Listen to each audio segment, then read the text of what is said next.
Well, before I spoil any more things about the show, let's go ahead and get right on into Twig.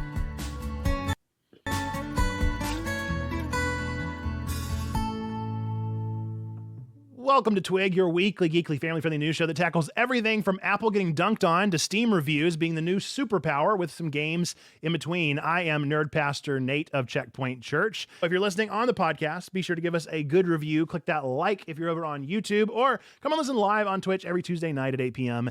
Eastern on twitch.tv/checkpointchurch. By the way, if you aren't listening on the podcast version of the show, be sure to go find it, even if you don't want to listen to it there. If you prefer it on YouTube, go find it, subscribe to it. It gives me an ego boost, and it also helps us be bumped up the algorithm a little bit and reach more people. So make sure to do that so that we can get this show out to more wonderful nerds out there. Folks, as always, we're going to be starting this show with what have you been watching, playing, and reading over the past week. And I'm asking you in the chat live on Twitch, so there's some incentive if you're listening after the fact, come and be a part of the live show. But if you are listening after the fact, you can let us know down in the comments down below if you would like to. But I'm going to let our special guest for tonight introduce themselves and tell me what they have been watching, playing, and reading. All right. Hey, everybody. Sneaky Pig or Mike, depending on which name you ever want to call me, or Sneaky. Always works as well, too. All right. So what have I been watching, playing? Okay. So I think last week I mentioned that I was going to finish as best I can TLU 2, and I did. There we go. Oh boy, do I have thoughts, which I won't launch into here. Otherwise, I will suck up the entire podcast time. All to say, I will give it this. I don't know. I don't know if I would give it a 5 out of 5. For sure a 4 out of 5, but the leaning is the half mark. Do I go 4 or do I go 4.5? Because there were some things that were absolutely phenomenal that make me want to give it a half mark, the 4.5. And there were some things that just like, no. Yeah. But I did finish TLU 2 and I absolutely enjoyed it. And now I'm toying with the idea, do I play an easy mode version and go back and just catch up on and platinum the game, since I was playing it on PlayStation, and catch all the stuff that I missed. So I don't know. We'll see, because I got more games to play, and there's so many. Yeah. So because I'm seriously considering my next game that I want to start digging into is Cyberpunk. Nice. Because I think I've started it like 3 times and then something comes along and derails me. So I think I'll pull like I did with TLU 2, where this one will just be like a weekend game and I'll just dig into it when I can. And so I'm laying in that way. We'll see what happens. Reading, I finished Matterhorn by Chris Reich. The great just spy novels. I love spy novels. So finished that. That was good. I think I'm about a quarter of the way, if not a bit more, through Small Angry Planet for book club. And so I'm enjoying that. So hopefully I'll pick up on that. And then watching, I did start watching, because I posted this in the Discord, that Battlestar Galactica had dropped all the episodes on Amazon Prime. And I jumped in because, my goodness, I love that show and how badly it toys with your brain. Like, that show is just messes with your head, and I absolutely love it. It's one of my up there shows that I absolutely love and appreciate. So that's all I've been doing lately. That's what you've been up to. Yes, well, obviously I'll lean towards Cyberpunk. I encourage you to keep playing that. That's been one of my favorite games of the past little while, but it is so easy to get distracted on. So that is probably the risk of the game. Let's catch up on the chat a little bit before I drop some of the things I've been watching, playing, and reading. Gaines has watched Alien and loved it. Definitely a fantastic movie. Tennille, not reading much, but fan fiction. I've been playing a little Echoes of the Plum Grove when I'm not feeling sick, and then mostly just watching YouTube. So the Echoes of the Plum Grove, I'm very curious about. I know somebody mentioned that last week over on our post-Twig show, and so now I'm super curious to know more about it. DGC's been watching streams and nerdy sermons, thank you, and has been playing Honkai Star Rail. I'm super excited about the new one, the Zenless Zone Zero, but I have never gotten into any of the Honkai Hoyoverse games before, so we'll see if I end up actually getting into it and reading the Bible. Sugar Haiku, watching Dune 2 was my big movie, random other things, playing Ugly, Bendy, and Mario Party with the family, and has been reading Angry Planet and lots of manga that I cannot recall the name of at the moment. Caught up with Doctor Who, love Cyberpunk. Oh, how did I forget that I was watching Doctor Who? Yes. Oh, there you go. Goodness. Yeah, that's one you obviously forgot. That's the most important one. It was just so important you didn't even think of it. Right? Oh my goodness. Terrible fan. Was it you, Tennille? I feel like it was somebody else, but maybe it was you. So there you go. I'm super curious about it. NCZ's been watching Doctor Who season one, or season Well, technically, one? well, that's a good Is question. this Yeah. season one? Whose season? Season What are we one talking of New about? Doctor or season one all the way back? Playing Dragon Ball Fighter Z and reading Fat Angie Rebel Girl Revolution. Is that multiple colons in that title? Because now I'm very curious about just how many we've got going on here. I have been watching, playing, and reading lots of things, really. I'm so in deep to all of the anime, but for those of you that also want a little peek into the nerdy sermon for this upcoming Sunday, I'm going to be doing one on Bartender Glass of God. This is an anime that I got into at the beginning of this season, and it has just blown me out of the water with how charming it is and how encouraging it is and how filled with just these kind of cheesy but also really heartwarming quips in every episode. So I'm going to be talking about that one because I can't get enough of that show right now. I have officially finished playing. I was going to change my answers for this because I filled this out yesterday. I have officially beaten Void Stranger. So I think I deserve a gold star. I think that I deserve applause. I think all the chat's in the clap because I have never played a game that is so difficult as Void Stranger. Like it is, I've never experienced a video game that dislikes me as the player so much. And I've played Outer Wilds. And so this is a game that dislikes you even more than Outer Wilds does. It is insane how deep this game went and the fact that they were able to make a block moving game last 40 hours. I played it for 40 hours. And it's like, how did they do that with a block pushing game? I cannot possibly comprehend, but it happened. It was pretty wonderful. I'm glad that I did it.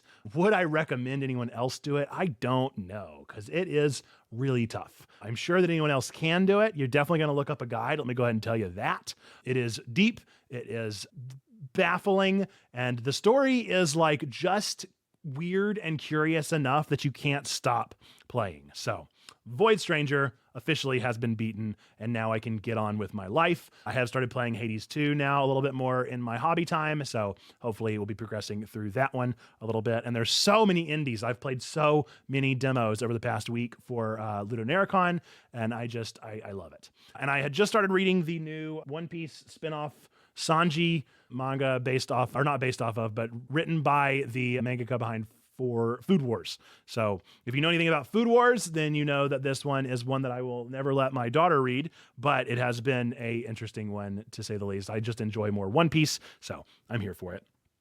Yes, I think it was what I was playing last Sunday, unless it was Hades. Did I play Hades last Sunday or did I play Void Stranger? There's no telling. It's like a little pixel black and white. It looks like Pokemon. Did I play Hades? Yeah, this one is not high graphics at all. Lizzie has been watching YouTube, reading emails, so many emails. I should also be reading The Purpose Gap and playing Refined Self. Nice. We played that for a while. The Sims 4 and Minami Lane. Yeah. So there we go. Lots of good stuff there. What is the nice in reference to there, DGC? Is that to Hades 2? Because I'm super into it so far. It's just as good as Hades 1 for me, and just has some extra elements thrown in there that make it even better. So I love it. I have no idea, Tennille. I'm gonna guess if it was like white and black and blocks everywhere that looks like a Pokemon game, then that was Void Stranger. So good stuff. All right, let's get into our first bit of the news for this one, because we have already been talking about watch, playing, reading for quite a bit, but do feel free to continue letting us know what you've been up to as we get into our first story. Critical Role is launching a new membership called Beacon to offer its fans a way to support the show directly. This service will not affect the free viewing of Critical Role on YouTube and Twitch, as confirmed by CEO Travis Willingham. For a monthly fee of $5.99 or an annual $59.99, Beacon members will gain access to exclusive content to the CR Cooldown post-show, discounts on merchandise, pre-sales for live events, early access shows, and a private Discord. This move is part of Critical Role's broader strategy to manage more of their business internally and reduce reliance on external platforms like YouTube and Twitch, which have been less stable and sometimes problematic for content creators. I'm all for it. I think this is a great move for them. They have, truthfully, I think they've gotten big enough where they can make a move like this now. And I think there are lots of people, including me, who are already subscribed. But like, because,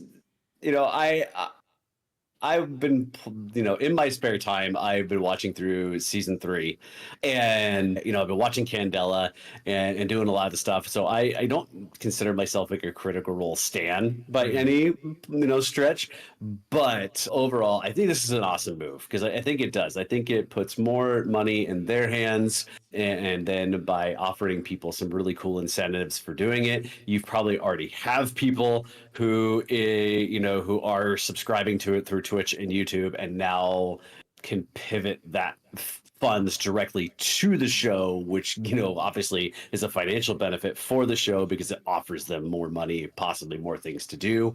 So totally cool. Mayfly, you're probably right. I probably am, and I won't admit it.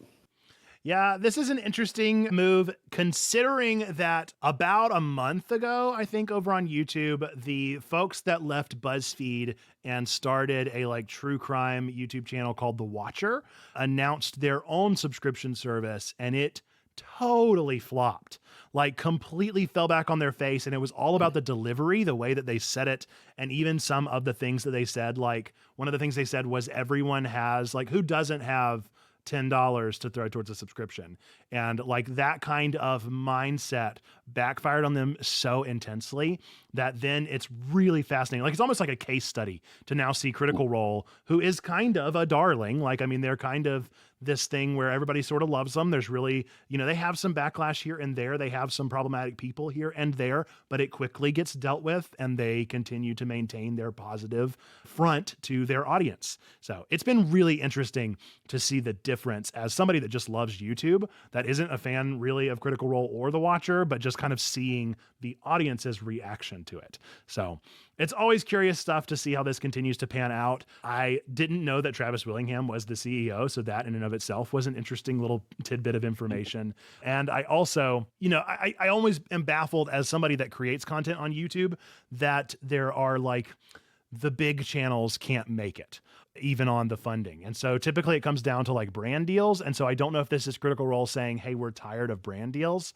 or if this is Critical Role saying, well, if we do this, we'll have even more funds to sustain this thing that we're doing even better.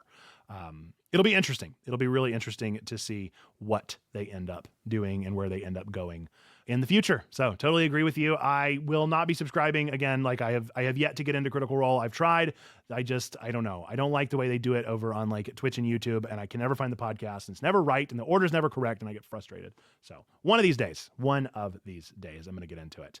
But do let us know in the chat what you think about all of that wonderful stuff about Beacon. Let us know if you're subscribed or plan to subscribe. I will say nice logo. Really good logo, clean logo. Right? You love to see it. Gorgeous. But with that, we're going to get into the Apple getting dunked on. Some of you may remember last week we talked about the new Apple event in which they talked about their new iPad, and in the iPad Pro ad that was released alongside it, titled Crush, it has ignited a bit of backlash due to its depiction of destroying thousands of dollars worth of creative supplies, including musical instruments, paint cans under a hydraulic press. The ad aims to illustrate that all of these creative tools can be replaced by the capabilities of the iPad Pro. However, the visual of valuable creative items being destroyed for a marketing stunt has struck a chord of disapproval among viewers. Many people expressed their discontent on social media, questioning the necessity of such destruction when the items could have been donated for better use. This reaction is part of a broader criticism of big tech's approach and its impact on society, highlighting a growing awareness and dissatisfaction with corporate behaviors. This is kind of the opposite of what we were just talking about, whereas like The Watcher kind of got kickback. I think that I've seen this ad done before and it's worked. But for some reason with this one, it didn't work. And I don't know if that's just because it's Apple or if it's because of the fact that they have the current renaissance of like retro tech. I don't know what exactly is the reason for the pushback here. I do think that like I'm a fan of still being able to do the things that I like to do. I like to be able to have the original hardware. I like to be able to still draw with pen and paper, right? Like I want to still be able to do all of the things. And then I use tech as well as a tool. So I don't know if it was like maybe just too much of a stepping on toes situation. If you haven't seen the ad, it's really nothing too exceptional. It just kind of blew up in their face. Any thoughts on this one, Sneaky? Yeah, I was, and you actually said it as like my knee jerk reaction would be is like it's because it's Apple. Hmm. And I think right now there is such a pushback on, mega capitalistic, businesses like Apple, that when they do something like this, I think it tends to be much bigger than if somebody else, another company had done this that probably, Hmm. was not so big. But, you know, I think if I was Apple, and you just said it too, like I think the idea of maybe not saying like, hey, look at all the stuff you can get rid of and just buying an iPad, you can replace Hmm. it all. Maybe a better approach might have been like, hey, here's all the cool stuff you use every day, content creators, musicians, blah, blah, blah. Here's how our iPad can help you. Hmm. Like, and I think it is. And I think you're right. There does seem to be this very like interesting, continuing push for nostalgic things, more tangible Hmm. things, more like less electronic, get more hands on with things. And so I think to not as a company to kind of not be aware of that, or at least not play that into your marketing, you're just going to see stuff like this. So I have a feeling this is going to be something that's just going to, it's going to blow up and blow over. Like at some point it'll just go away and people will move on. But yeah, it is interesting that Yeah. an ad like this would just kind of like get under people's skin in such a way.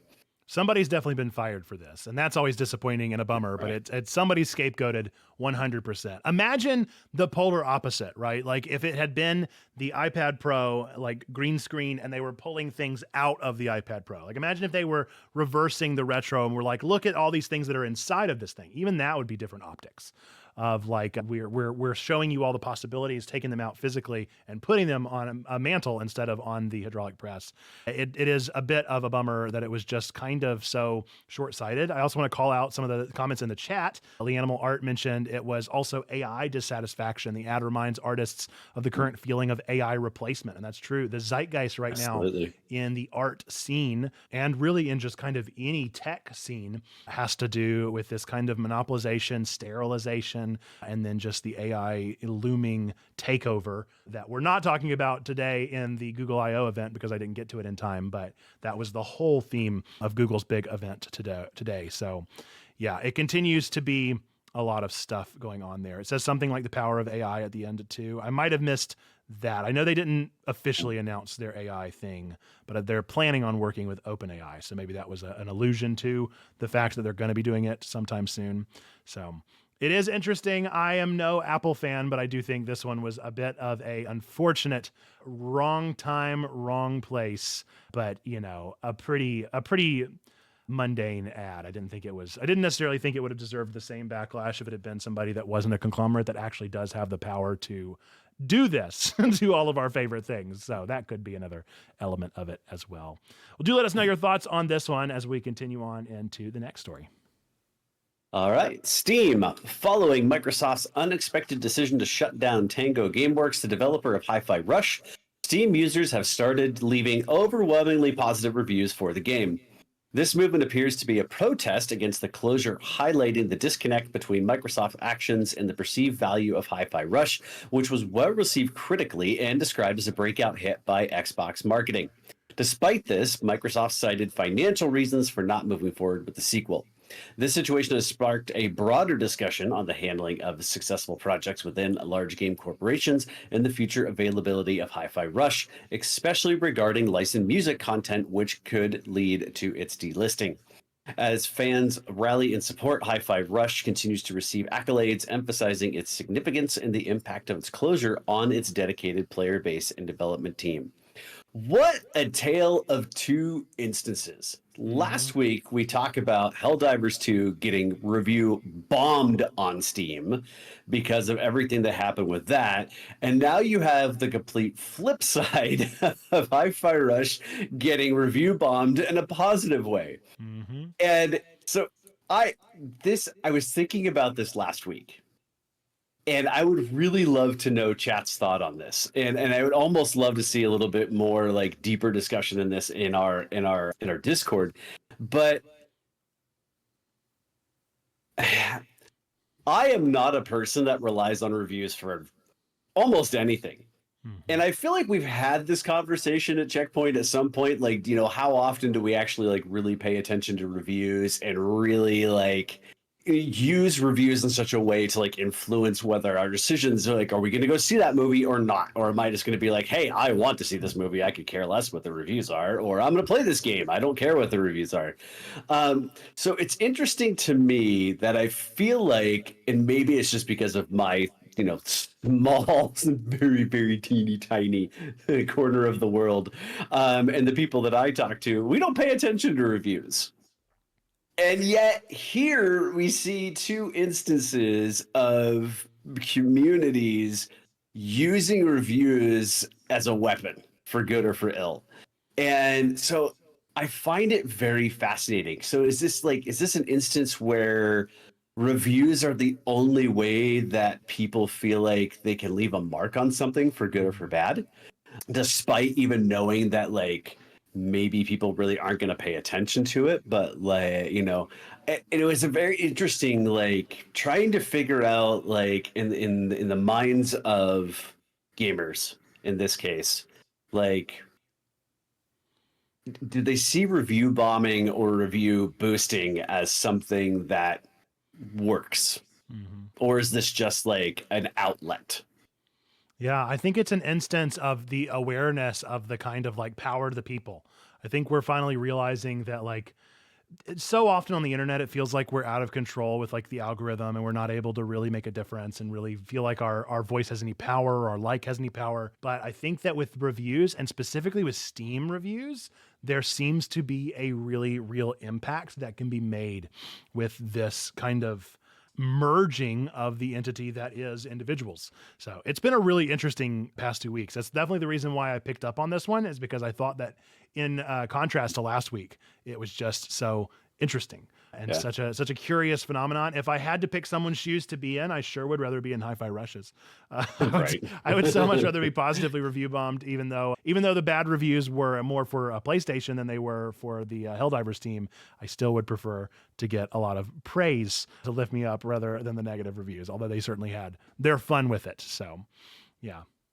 It's good stuff, and I think that it is very curious to see like, does this continue? Do we continue to see this kind of flux of the gaming sphere on Steam? Steam has always been a pretty good source of manipulating the top charts and trying to get your wish lists up and all that sort of stuff, but we've not really seen this manipulation of reviews quite so intensely, or at least not in a way that's a power to the people. It's always been kind of trolling, and so I'm hopeful for this to be kind of a form of justice, a little bit of maybe the gamers are getting into some justice and we're starting to be concerned about people.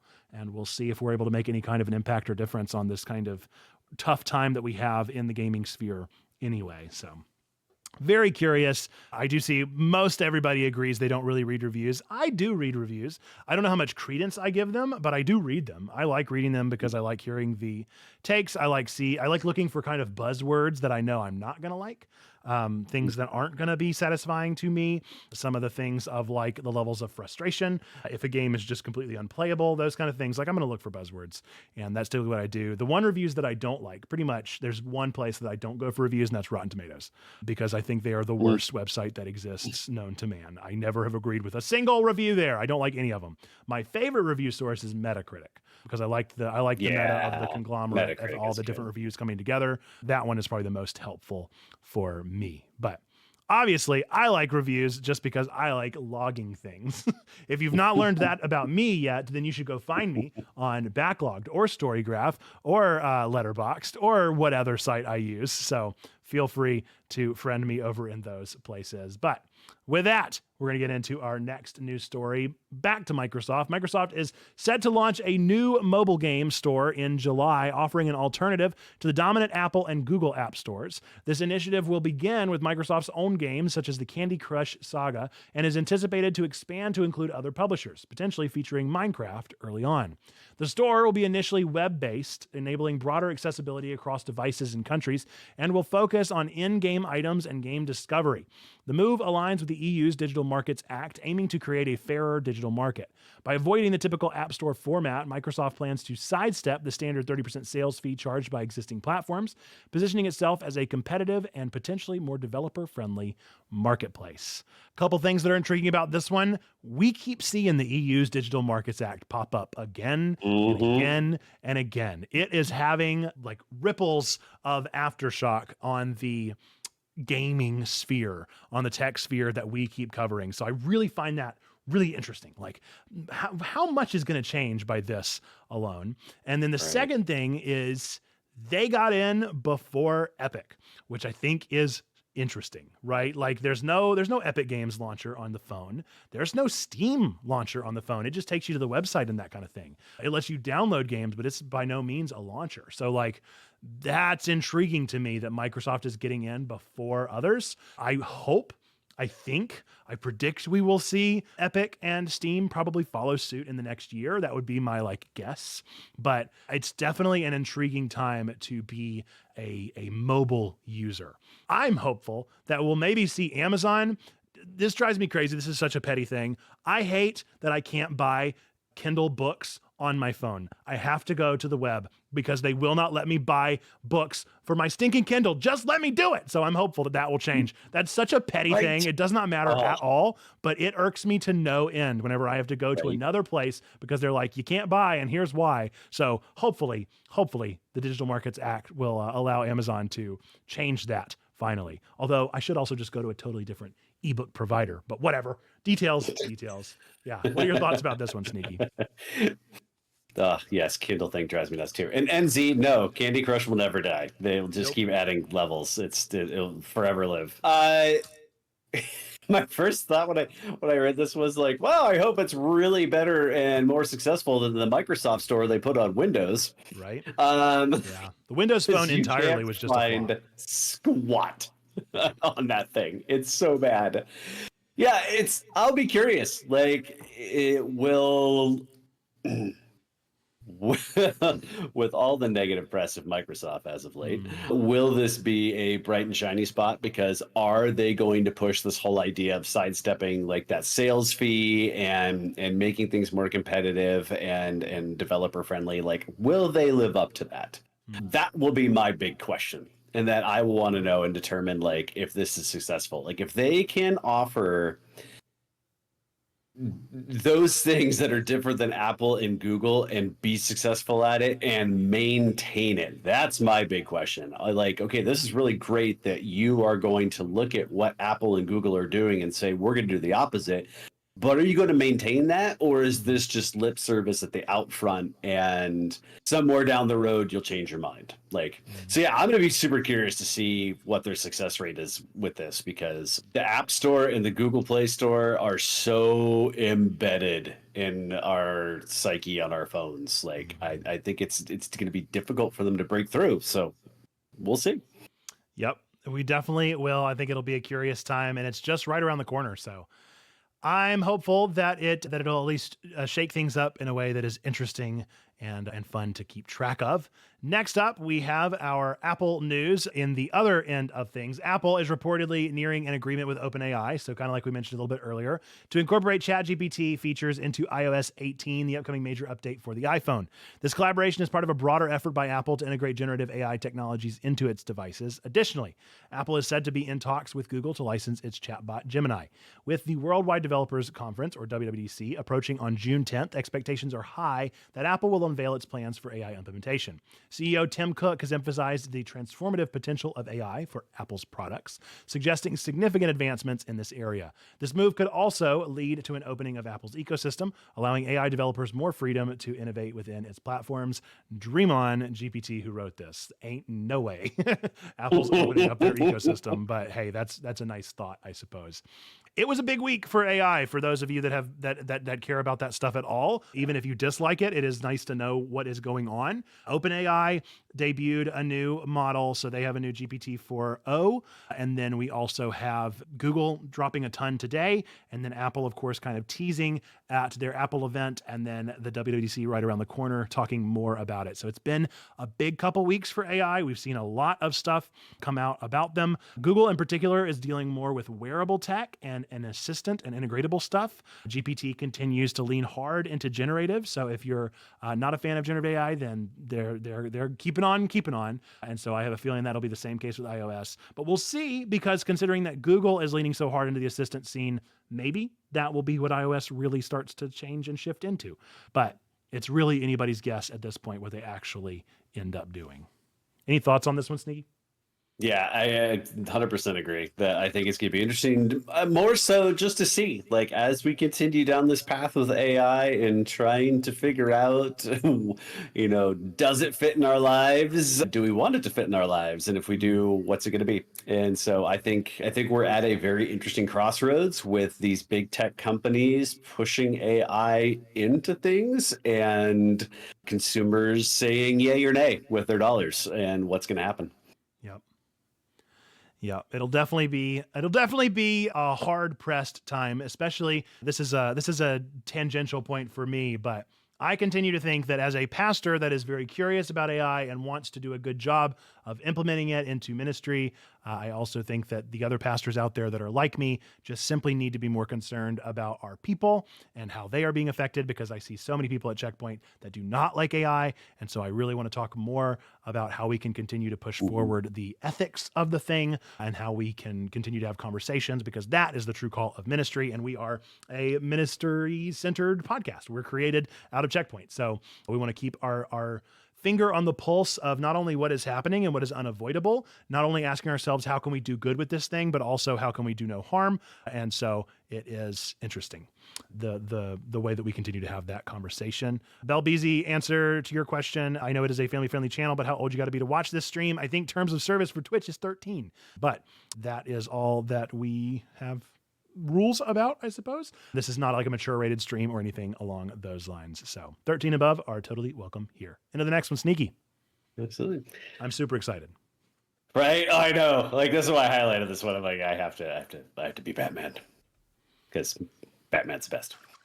All right, Prime Video is set to launch its new animated series Batman Caped Crusader on August 1st, 2024. The series, created by Bruce Timm, J.J. Abrams, and Matt Reeves, promises to deep dive into Gotham City's lore, featuring iconic DC characters like Batman, Catwoman, Harley Quinn, Commissioner Jim Gordon, and Clayface. This iteration of Batman is described as a relentless adventure, while the other characters are given rich backstories, adding depth to their roles within the narrative. All 10 episodes of the series will be available on the same day, marking a significant addition to Prime Video's content lineup. This series aims to build on the legacy of Batman the Animated Series and has already secured a 2-season commitment from the streaming service. Okay, so Batman Animated Series is probably my favorite Batman of all time. Oh, easily. It is the bar that every Batman should be set at. Hands down, no questions asked. So am I super duper excited for more animated Batman? Absolutely. But I would be the thing that I would find super interesting on this one is kind of like, there were some episodes of animated Batman where it did focus on your more side characters and gave them like deeper stories. And if that's exactly where we're going to go with this, I really hope they do it, because I would love to see some episodes where like Batman just shows up randomly, but he's not the feature person in the episode.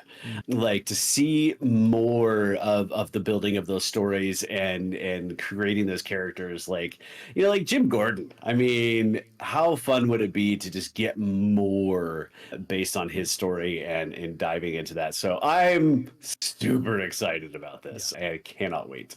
Hardcore agree. Bats is my favorite superhero. I've always been a big fan, and the animated series is certainly an icon. So it's one of the most iconic television series of all time, I think is fair to say. I personally really loved Batman Beyond, which was really connected to this universe. I do definitely agree with Tennille in the chat that Kevin Conroy is going to be really lacking, but there are certainly some other good Batman voice actors out there. Even if they can't live up to Conroy's status, they are definitely still good ones out there. I'm most excited about this one being having Bruce Timm as, I don't know what Bruce Timm is going to be doing. If it's going to be like a show running, is it going to be directing? Is he writing the thing? Like what is the situation there? I'm a little bit more anxious about J.J. Abrams because he has many successes and many flops. Matt Reeves, I really only know from a few things here and there, but I enjoy Matt Reeves' work from what I know. And I know that this is an interesting one because it was dropped by WB. And so considering that now it has been picked up, that is kind of an interesting, like somebody was a fan and saw this and was like, we're going to make this thing happen. And I got to say, what a year for Prime Video. Right? Prime Video has been killing it, like one thing after another. And if this ends up being a hit, like they have won this year in the streaming service race. No joke. I mean, and them dropping the Rings of Power season 2 trailer today, and it looks fantastic. They just keep going. Yeah, like they're going to pile it on this year. It's going to be great. 100%. So we will have all 10 episodes, which I am a little bummed about. I wish they didn't release all the episodes at once, but they did. And so that's going to be on August 1st of 2024. And I really hope it performs well because I am looking forward to it. Looking at the chat, it looks like NCZ already knows what they're binging next 100%. Whenever it comes out, I will be watching it probably all in that day. I love the Fantastic Four series. I'd like to see that return like the old X-Men series. Yeah, X-Men 97 did just come out. And so this is an interesting year for the 90s kids. Like that is an interesting little flip back. We've got Batman animated series and then we've got X-Men 97. No fear, DGC. There have been a lot of good Batmans. Even if Kevin Conroy is undebatably the best one, they have some good voice actors out there that have done a really good job.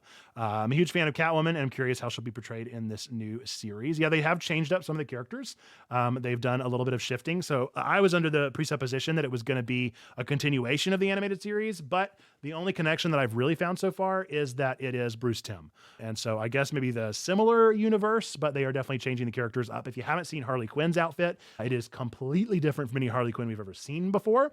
Catwoman looks pretty much the same, but who knows what they're going to do with her character and how they'll actually play her in this one. So it'll be good stuff. And I'll be interested to see if we even get a Robin in it. Sometimes we had a Robin, sometimes we just have a Nightwing and he shows up in like 1 or 2 episodes. So it could be just about anything, but I'm looking forward to it. With that, we're going to have to move on with the show into our next segment of the show and everybody's favorite part of the show.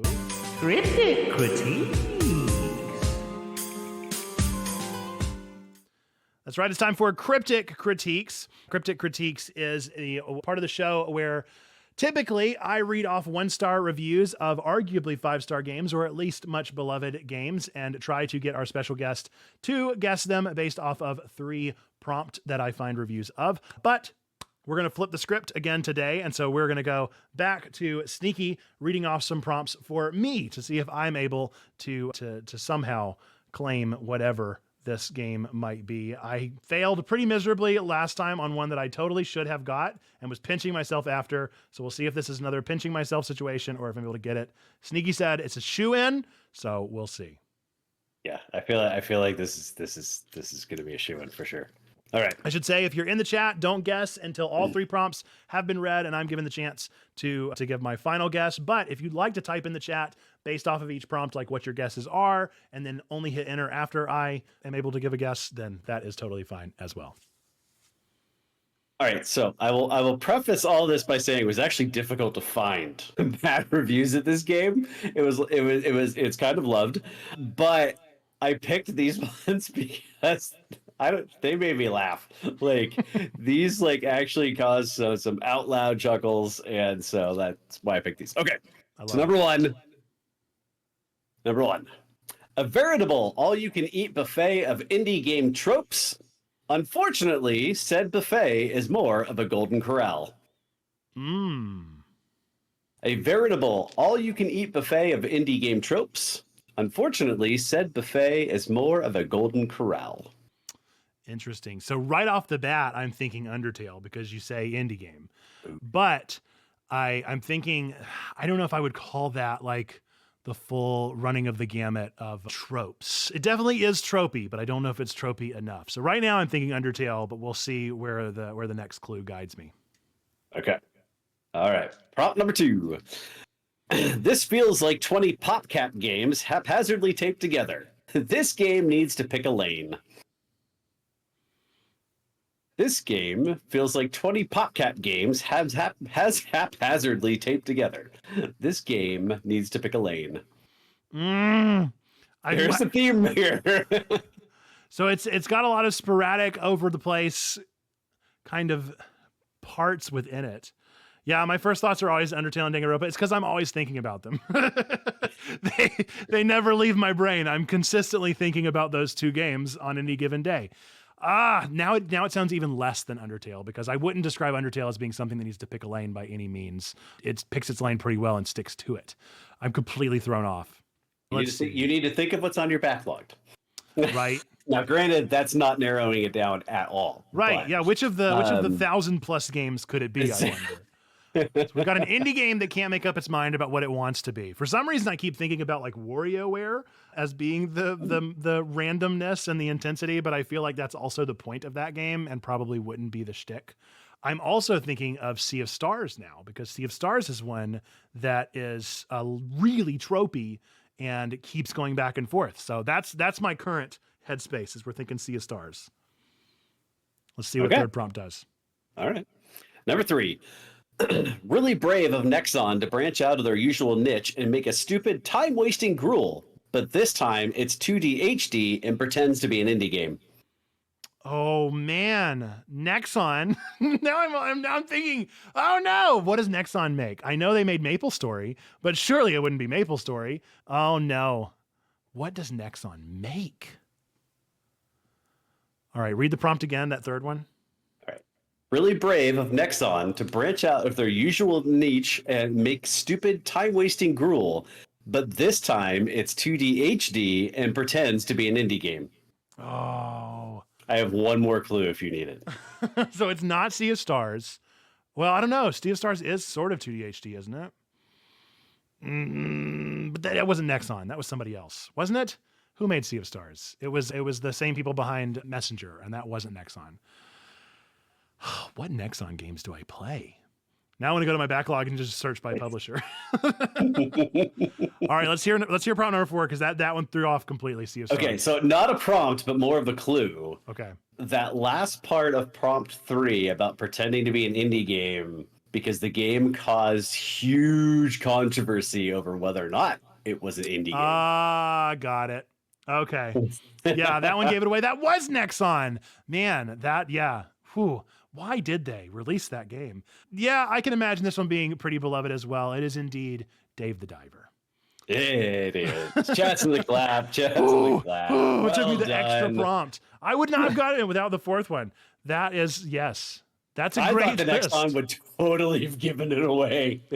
If I could remember that Nexon made that game, then it definitely would have been. But I completely forgot everything that Nexon has ever made except for MapleStory out of nowhere. Yeah. Good stuff. Yeah, Dave the Diver. It was tough finding stuff for Dave the Diver. But yeah, when I found these, I just like the PopCap game one got me good. It does. It goes back and forth real quick, but it's so gorgeous. The art is so fun. Nice. Good one. Done. Now yes. 1 for 1. Not that well done. I would say averagely done. Thank you for the chats and the clap there. Appreciate it. Yeah. Dave the Diver, yes. So it was made by Nexon, and it was quite controversial because of the fact that it was labeled an indie game, but produced by arguably, a bigger publisher than could be considered an indie. Yeah, great game though. I did enjoy my time with Dave the Diver, but it was all over the place. I never finished it because of that, because I was like, I can't do this game. This game is way too long for what it is, but it is interesting enough.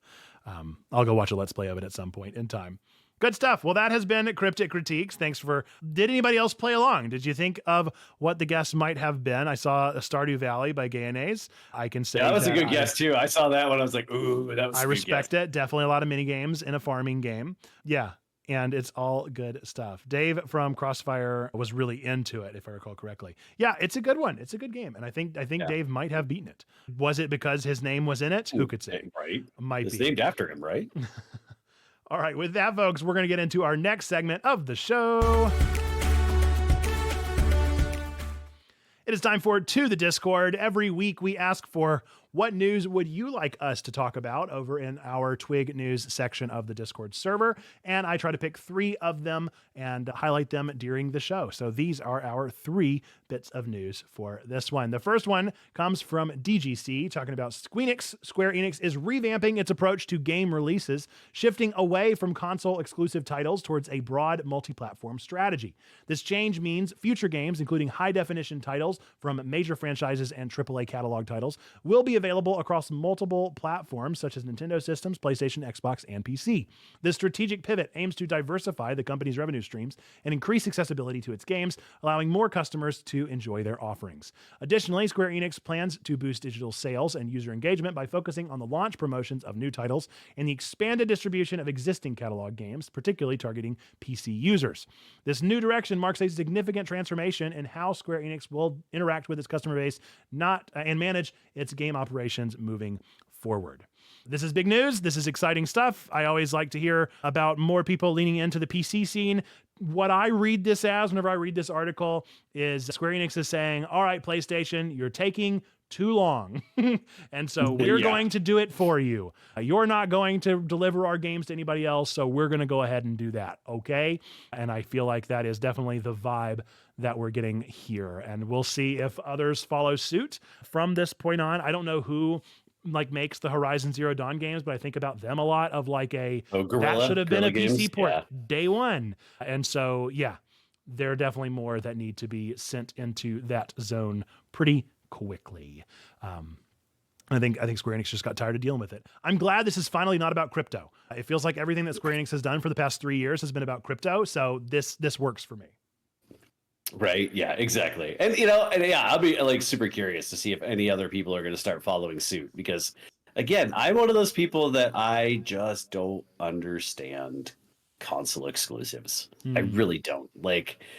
If I'm making a game, I want as many stinking people to enjoy it as possible. And so I would try to develop a multi-platform strategy. And but that's just my brain. And that's just where I go. So I'm 100% in favor of this. And yeah, super, super interested to see what it will nudge, or if it will nudge others along the way.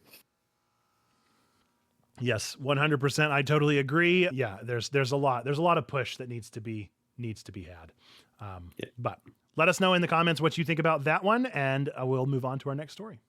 Cool. All right. This is submitted by Twyla about Marvel Rivals. NetEase, the developer of the team-based shooter Marvel Rivals, has issued an apology for including a controversial clause in their contract for early access streamers. This clause prohibited subjective negative reviews and any comments deemed harmful to a game's reputation. The backlash began when streamer Brandon Larned highlighted these restrictions on social media, revealing that creators were restricted from making disparaging or satirical comments about the game. In response to the criticism, NetEase acknowledged the clause as inappropriate and misleading, affirming their openness to constructive feedback to improve the game. They promised to revise the contract to be less restrictive and more supportive of creators' freedom to express honest opinion. This incident underscores the ongoing tension between game developers and content creators regarding the scope of commentary and critique in pre-release game access and agreements. Yeah. So I've been following Marvel Rivals in their Discord, and when this hit, it got really interesting with all the commentary on it. But who snuck this clause in there, and why did no one go, is this a good idea? Or is this a bad idea? Because I'm pretty sure this is a bad idea. I'm still interested in Marvel Rivals, in terms of what it's going to do to in terms of the game as supposing to be a, Overwatch 2-esque style of game with Marvel characters. And so, yes, please, I will play this. But yeah, it's hard to know, was this, obviously it had to be intentional. Somebody stuck it in there for some reason, but is this enough for people to be that upset and not play the game? Or is this again just going to be something that's going to be okay, you got caught. You apologized because you got caught, and hopefully now you will make things better and we'll just move on. So yeah, it'll be curious to see where this goes from here, but I don't know. Well, it's worth noting that NetEase in particular is like a well-known mobile developer. And so I don't know, maybe there's like a different scene for the mobile gaming thing. Like if I think of any mobile game ad I've ever seen before, they have all been of streamers that love this game and like rant and rave about how much they love it. So maybe this is just a normative thing on mobile gaming. I don't know. I don't know what exactly was going through their mind. Or maybe it was just somebody that is completely out of the scene and has no idea. Like maybe they only write for like, I don't know, other kinds of press. And so they did what they were going to do and got caught in the midst of like, oh, for gamers, it's different. I don't know, but it is a weird thing that has happened. I'm glad they walked it back right away, and I thought it was hilarious. The thing that was the most concerning to me was like, I like to give games a hard time just by default because I think it's fun to try to break a game, and I think it's fun to kind of just pick on a game. So just by like sarcasm, I feel like I would be breaking so many contracts that I've been given early access to games before and played demos and like all that sort of stuff. You know, every now and again, I'll be serious and I'll give them some like serious feedback of here's my experience as a gamer. But yeah, to just not be willing to receive that feedback is pretty hilarious. Yes, NCZ says, kind of ironic that the game based on a franchise known for snarky comedy doesn't want their consumers to post satirical comments. Definitely. Yes, and I see there was a conversation going on there about Nintendo ever getting rid of exclusive games. I agree with everyone's assessment there that will never happen. But who can say? Nintendo will never give that up. I don't think so. Welcome in, Perry. All right, into our next story. This is also submitted by Twyla. Warner Brothers is handing back the rights and store listings of games previously published under the Adult Swim Games label to their original developers. The move comes after concerns that many of these games, such as Duck Games, Small Radios, Big Televisions, could be lost permanently due to delisting. Developers Owen Deary and Landon Podolsky confirmed they have regained ownership of their games, ensuring these titles will remain available to players. This decision reverses a previous stance where Warner Brothers intended to retire the Adult Swim Games label and delist associated titles without returning rights to the developers. The gaming community has responded positively, as most of the affected games are now back on Steam and other console stores, preserving their accessibility for future players. Huge win. Huge W, huge. Big win. We love to see it. You know, all the good stuff. I love it. And I love to see this being done, and I hope that this is the beginning of a long tail of good gaming news, because we need more good news from the industry. Right? Yes. Exactly. Yeah, and this is huge, and maybe you never know. Maybe again, this will spark other people to be like, maybe we should follow suit, and right, give people the things that are theirs. Right. Does this mean we're going to see, what was the movie? Was it Batwoman? What was the one that they never released? The one that Warner Brothers put it was Batwoman. Or Batgirl or something. One of those movies. Batgirl. So maybe that means that Warner Brothers will be like, all right, we're going to pull this out of the vault as well. We know that we did it for our taxes, but now they're fine. So this year we'll release it. I don't know. We'll see. I don't even know if that's like an option if they claim it on their taxes. Can they ever do that? Who could say? I don't know. But I do like Adult Swim Games. I like what they put out there, and I'm glad to see that they are continuing to be able to put those things out to the people that love those games, especially, they named Duck Game, but like Duck Game doesn't really work without the game being listed and having access to the internet. I mean, it's sort of a Smash Bros. Like, so if you don't have that, then how are you really going to be able to play it?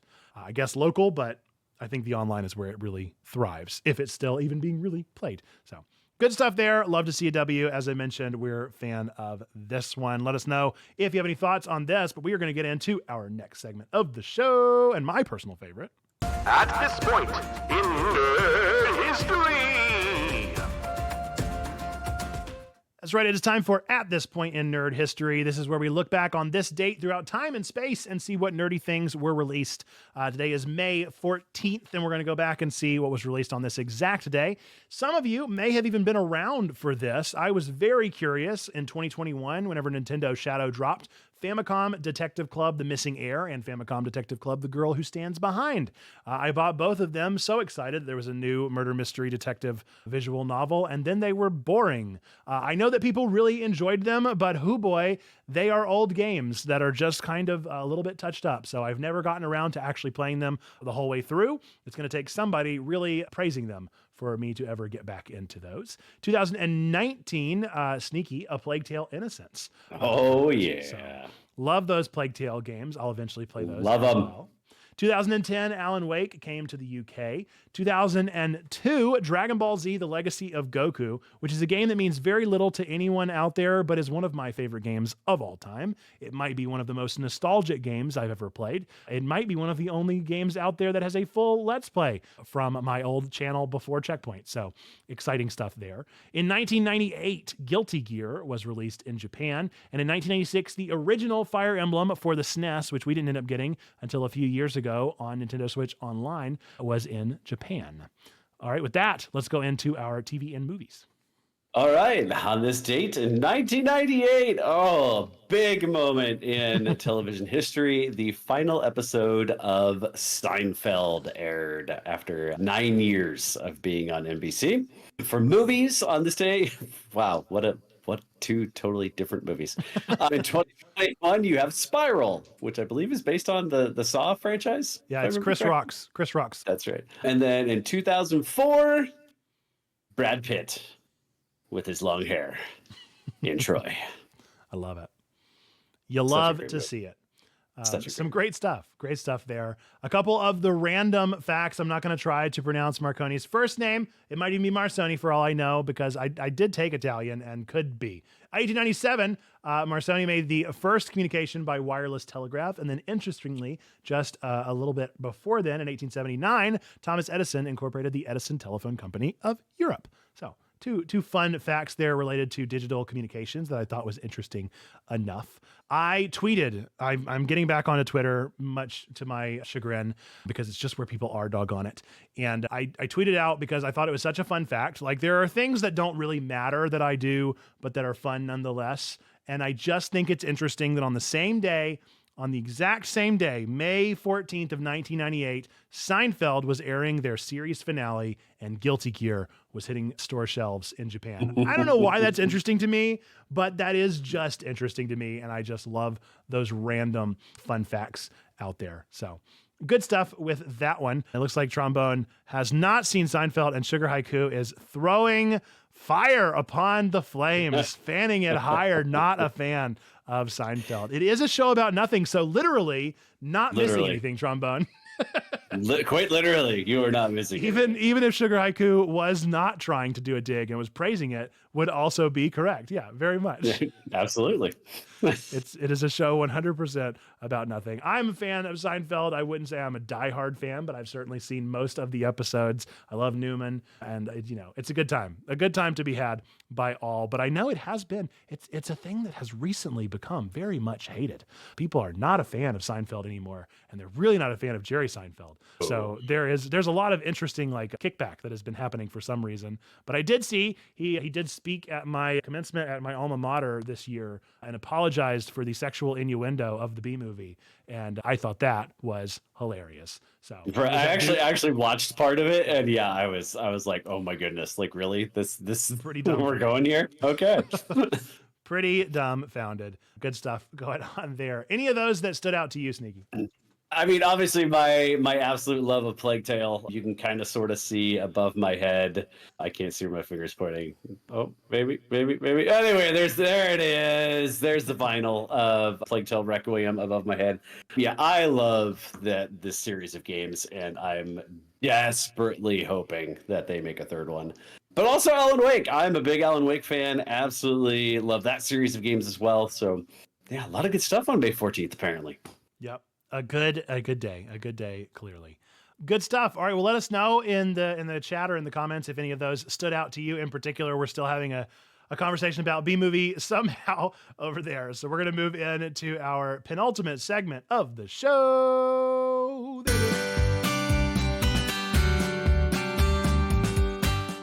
It's time for upcoming releases. We used to talk about literally everything that was releasing in the next week, but instead now me and my guest will just pick 3 things that we are excited about coming up. So I could start with my first one, and then we'll get into your first one, back and forth, back and forth. I am looking forward to the Amy Winehouse biopic called Back to Black. I like Amy Winehouse, and I find her story interesting. I have seen some clips of the Amy Winehouse portrayal, and that some of the like singers and impersonators of Amy Winehouse are not happy about it. I could care less. If I want to listen to Amy Winehouse, I'll just go listen to Amy Winehouse. I want to hear the story, and so that's what I'm really looking forward to. I hope that it is okay. I have heard the same thing, Mayfly, but I'm still looking forward to it nonetheless, and hoping for it to be better than the haters are saying. So hope so.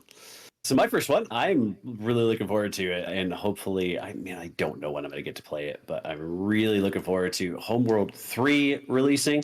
I love space games. Like, I just have a complete obsession. I mean, I love space in general. Like, I've grown up as a kid just fascinated by space and everything that happens in it. And so I happen to just absolutely love games that are like space, strategy, anything along those lines. So very looking forward to Homeworld 3. I did see that we just reached 10 subscribers on our Twig Shorts channel over on YouTube.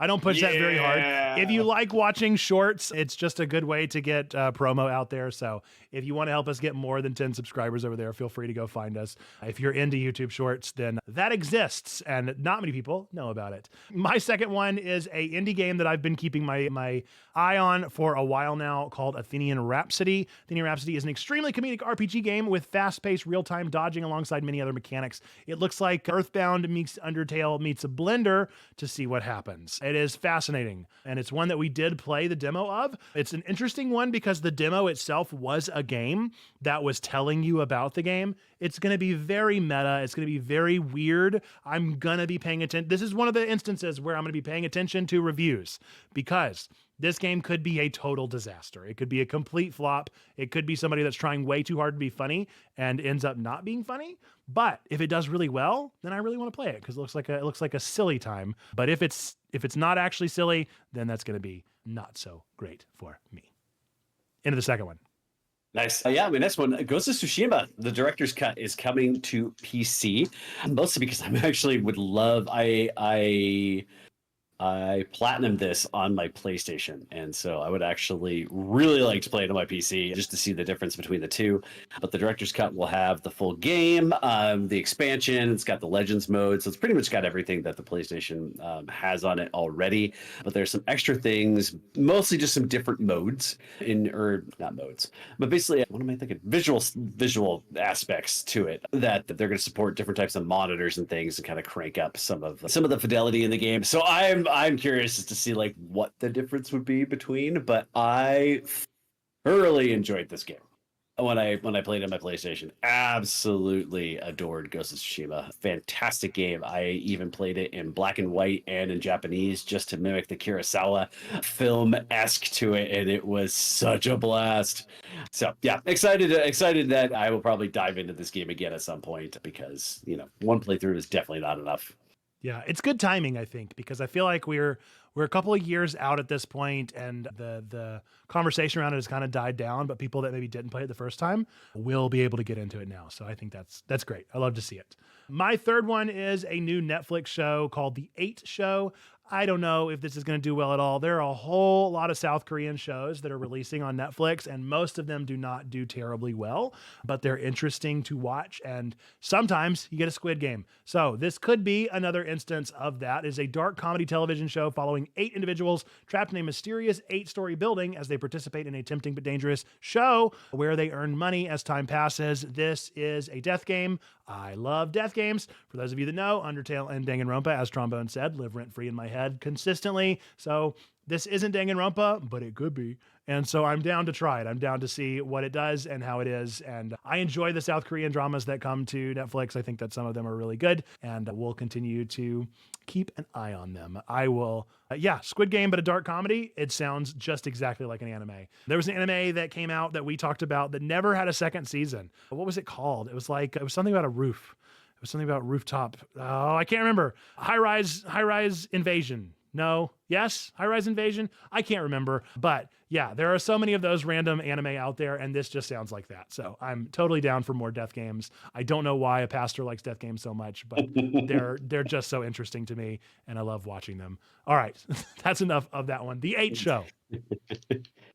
Yeah, I just at this point, I just need a Danganronpa TV show. At There this is an point. I anime, mean, something, but I need a live action. Right, like that's what I mean. I'm talking like live action. I need a live action Danganronpa-esque show, and let's just make it happen, shall we, Netflix?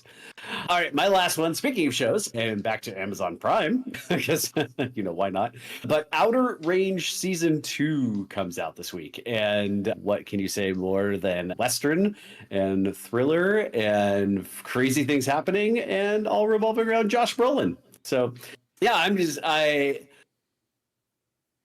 So here's the funny part. I was actually, when I saw this was coming out, I was like, oh, good. And then I realized I don't remember much about season 1.